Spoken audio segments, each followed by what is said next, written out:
Magandang umaga mga kabirador. Ngayong umaga lang ito, naglabas ng statement si VP Sara Inday Duterte na si dating Pangulong Rodrigo Duterte doon sa ICC sa The Hague ay namimiligro ang buhay. Ngayong umaga na ito noong September 24, 2025.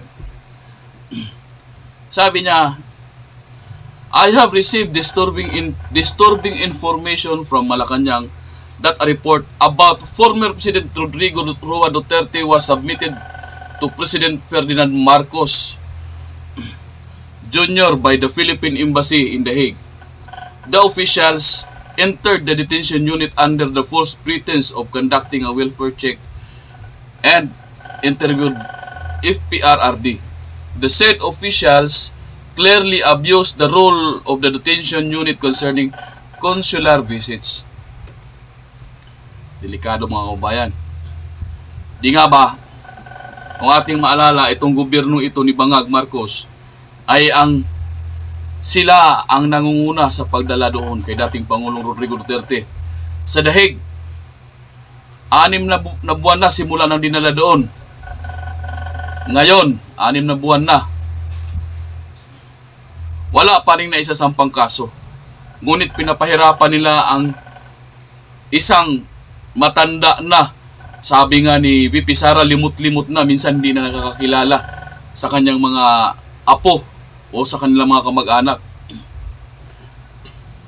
Samantalang base sa humanitarian law, ang tao na inaakusahan, kung ito ay hindi nakapabol na usigin, ay maari itong palampasin na lang. Katulad ng ginawa ni dating Pangulong Rodrigo Duterte sa ina ni Bangag Marcos Jr. na si dating Imelda Marcos, dating presidential wife, First Lady. Dating First Lady Imelda Marcos, di ba? Ang dami niyang conviction sa Sandigang Bayan, sa Korte Suprema.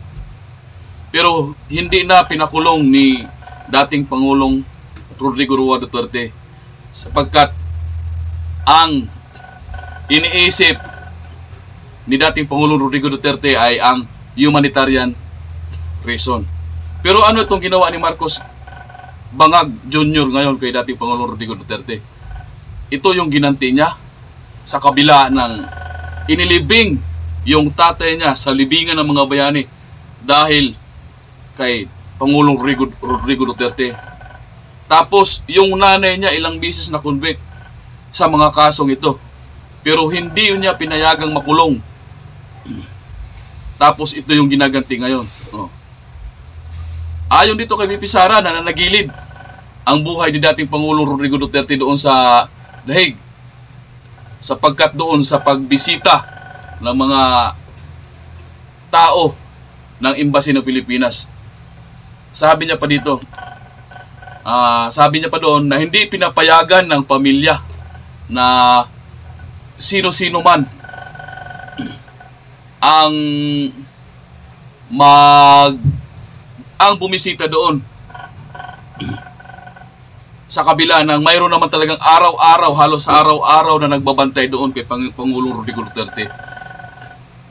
Bakit? Ano ang purpose ng mga ito? Ito pa yung sinabi ni VP Sara sa kanyang post. Since the month of March, there has always been at least a family member or two that visit former President Rodrigo Duterte almost every day precisely to guarantee his well-being and humane treatment. The permission given by the ICC in allowing the agents of the very government that abducted FPRRD to intrude upon him without seeking permission from family members who are in The Hague places his life and safety in imminent danger. Ayun, yun nga sinasabi ni VP Sara. Hindi pala nagpapaalam sa kanila itong mga taong gobyerno na ito na silang nagpadala. Bakit nila kailangang makialam? Inano na nga nila Initsapwera nila yung taong nagbigay ng magandang buhay sa Pilipinas. na bago ang Pilipinas sa panahon ng former President Rodrigo Duterte. If such sham welfare checks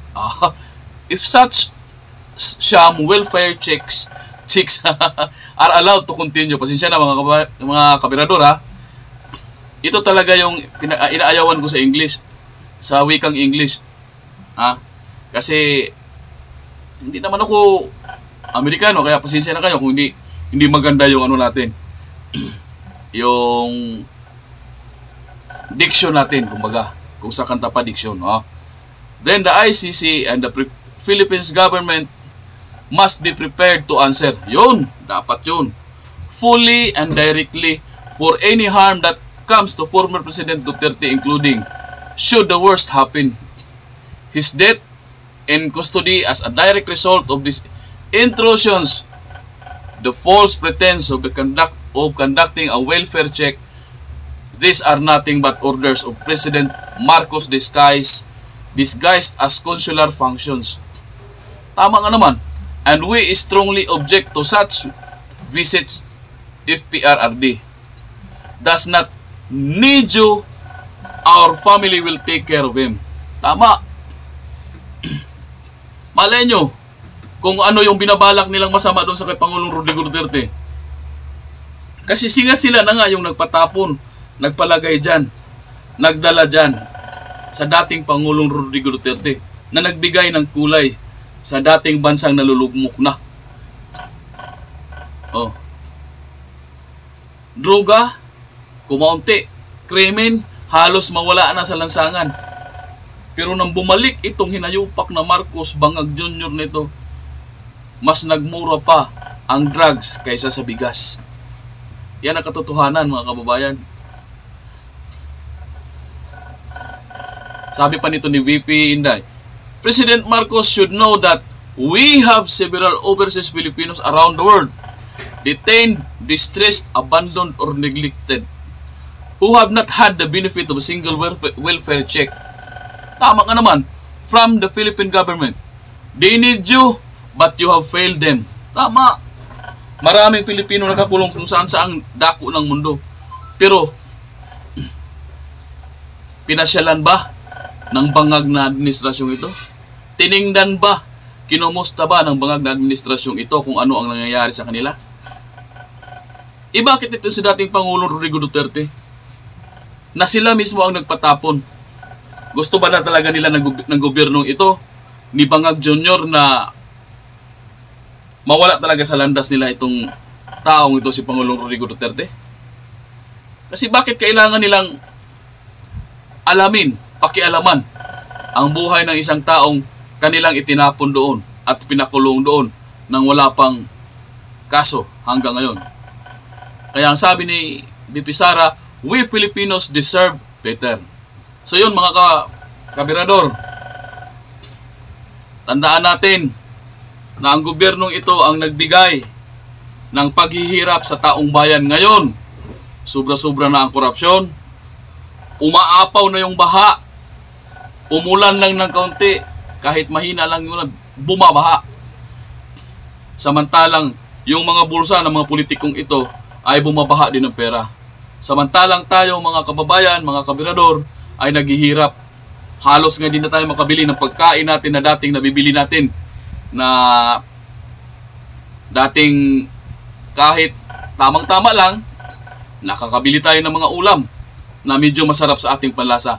Pero ngayon po, ganyan na po tayo. So yun lang mga kababayan, mga kabirador, pag-isipan po natin mabuti. Don't forget to like, share, and subscribe para makarating po ito sa ating mga kababayan na may concern din sa buhay ng dating Pangulong Rodrigo Duterte.